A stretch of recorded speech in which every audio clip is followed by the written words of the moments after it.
Hello प्यारे साथियों, स्वागत है आप सभी लोगों का maths by Vishal Bharati sir में। तो प्यारे बच्चों, यहाँ पर कई बच्चों का यहाँ पर कमेंट आया था कि सर आप यहाँ पर हिंदी और इंग्लिश दोनों यहाँ पर बताइए, क्योंकि मुझे ऐसा लगा हाँ सही बात है, क्योंकि कई सारे बच्चे हैं जो अपना एसएससी हो गया, बैंक हो गया, रेलवे हो गया, वे अपना एग्ज़ाम अपना इंग्लिश में देते हैं, है ना। तो उनको क्या है, जब जब इंग्लिश में देने हैं तो इसका मतलब उनको इंग्लिश में सारे क्वेश्चन चाहिए, सारा टॉपिक उनको इंग्लिश में पढ़ना है। तो इसलिए मैंने यहाँ पर हिंदी और इंग्लिश मैंने दोनों लिखा हुआ है, ताकि जो हिंदी माध्यम के जो विद्यार्थी हैं वे अपना पढ़ लेंगे और जो इंग्लिश मीडियम के जो स्टूडेंट्स हैं वे अपना पढ़ लेंगे, समझ लेंगे क्या है, ठीक है।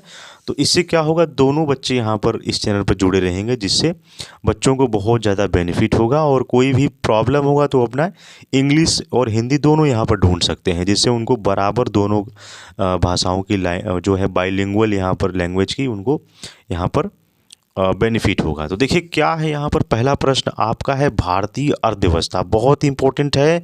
तकरीबन 4 से 5 6 7 सवाल मान के चलिए, ये इंडियन इकोनॉमी से सवाल पूछे जाते हैं और हर साल बच्चे जो है ये इसी में फंसते हैं।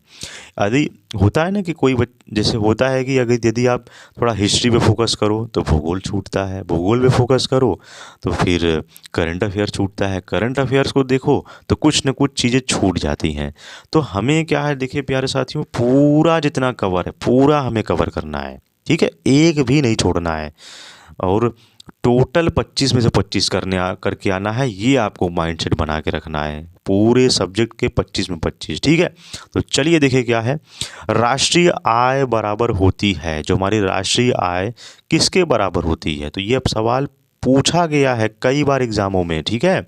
इसको हम बोलते हैं एनएनपीएफसी। क्या बोलते हैं एनएनपीएफसी, देखिए यह नेशनल इनकम एक बराबर, देखिए इंग्लिश में मैंने लिखा हुआ है, जिसको हम एनएनपी एट फादर कॉस्ट भी कहते हैं। तो इसको देखिए, पहले आपको इसको समझने से पहले आपको राष्ट्रीय आय पता होना चाहिए क्या होता है।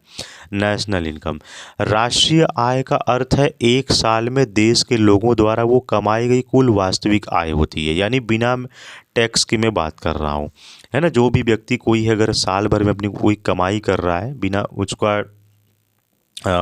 विदाउट टैक्स में पूरा नेट प्रॉफिट की बात कर रहा हूँ, तो वो एक नेशनल इनकम होता है, राष्ट्रीय आय हम कहते हैं, है ना। और एनएनपीएफसी का फुल फॉर्म देखिए पूछता है एग्जाम में, क्या है। एन का मतलब है net national product of factor cost, है ना, एनएनपीएफसी। तो याद रखिएगा, net national product at factor cost, ठीक, इसको आप याद कर लीजिए। दूसरा देखिए क्या है कि मानव विकास सूचकांक को प्रकाशित किया जाता है। जो मानव विकास सूचकांक होते हैं तो वो कौन जारी करता है, तो यहाँ याद देखिए, संयुक्त राष्ट्र विकास कार्यक्रम जो है वो यूएनडीपी द्वारा यह जारी किया जाता है, यूएनडीपी द्वारा। तो इसका इंग्लिश में देख लीजिए क्या है, the human development index is published by तो United Nations Development Programme UNDP, ठीक। प्रश्न संख्या तीसरा देखिए क्या है, उपभोक्ताओं के जिस अधिकार के तहत वस्तुओं व सेवाओं के विनिर्माता द्वारा पैकिंग पर सूचना दर्शाई जाती है वह क्या होती है।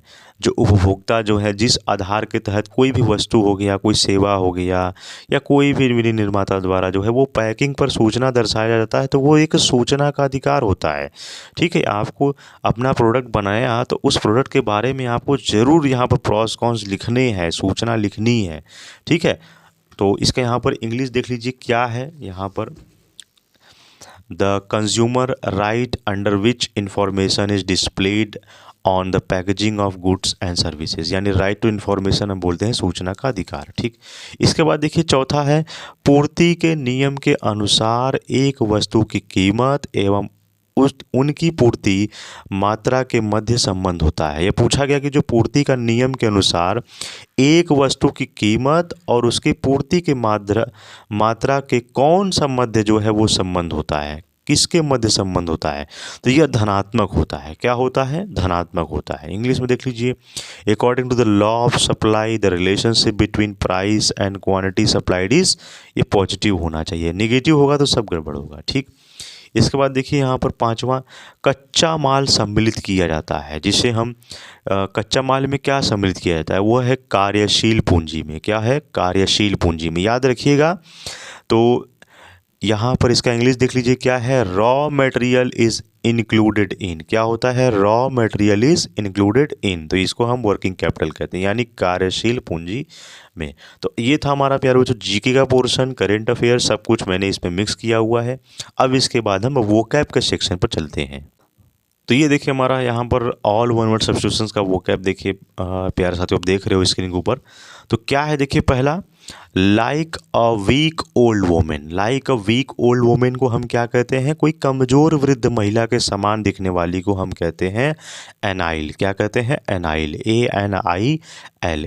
ठीक, दूसरा देखिए क्या है, अ स्ट्रॉन्ग डिसलाइक हॉस्टिलिटी, जिसे हम घृणा करना बोलते हैं। 2 बार देखिए एग्जाम में पूछा गया है, या हम इसको इंग्लिश में एनिमोसिटी कहते हैं, क्या कहते हैं, एनिमोसिटी, ANIMOSITY। ठीक, तीसरा देखिए क्या है, टू डिस्ट्रॉय कम्प्लीटली, यानी पूरी तरह से चीज़ों को नष्ट कर देना, जिसे हम विनाश करना कहते हैं। एक बार देखिए आपका DSSB, कैट और बाकी अदर एग्ज़ाम में जैसे बैंकिंग में पूछे गए हैं, है ना, ये याद रखिएगा। और एक बार आपका SSC एग्ज़ाम में पूछा गया है, ये इसको हम बोलते हैं एनिलेट, क्या बोलते हैं, एनिलेट, ANNIHILATE। स्पेलिंग याद रखिएगा क्योंकि करेक्ट स्पेलिंग में आता ही आता है, ठीक है, ये याद रखिएगा। इसके बाद चौथा देखिए क्या है, the date on which an event happened in a some previous year, कोई ऐसा डेट है जो कोई प्रीवियस ईयर में कोई ऐसी घटना हुई है, तो हम क्या कहते हैं, सालगिरह कहते हैं, क्या कहते हैं, सालगिरह। इंग्लिश में एनिवर्सरी कहते हैं। देखिए 4 बार आपका SSC एग्जाम में पूछा गया है, कितनी बार, 4 बार आपका SSC एग्जाम पूछा गया है, तो इसको हम एनिवर्सरी कहेंगे। एनिवर्सरी का स्पेलिंग याद रखिएगा, ANNIVERSARY। ठीक, पांचवा देखिए क्या है, a fixed sum paid annually, a fixed sum paid annually, यानी जिसे हम वार्षिक भत्ता कहते हैं, इसको इंग्लिश में हम एन्यूटी बोलते हैं, क्या बोलते हैं, एन्यूटी, ANNUITY। ठीक है, तो इसको आप याद कर लीजिए, स्क्रीनशॉट ले लीजिए, पूरा यहाँ पर नोट कर लीजिए। और हाँ, यहाँ पर प्यारे साथियों बताना मैं आपको भूल गया था कि यहाँ पर हमारा एक टेलीग्राम चैनल भी है, तो इसका PDF आपको वहाँ मिल जाएगा, तो वहाँ से भी आप डाउनलोड करके आप उसको याद कर सकते हो, और वीडियो से आप स्क्रीनशॉट भी आप ले सकते हो। तो ठीक है प्यारे साथियों, मिलेंगे आपसे नेक्स्ट वीडियो में। जय हिंद, जय भारत।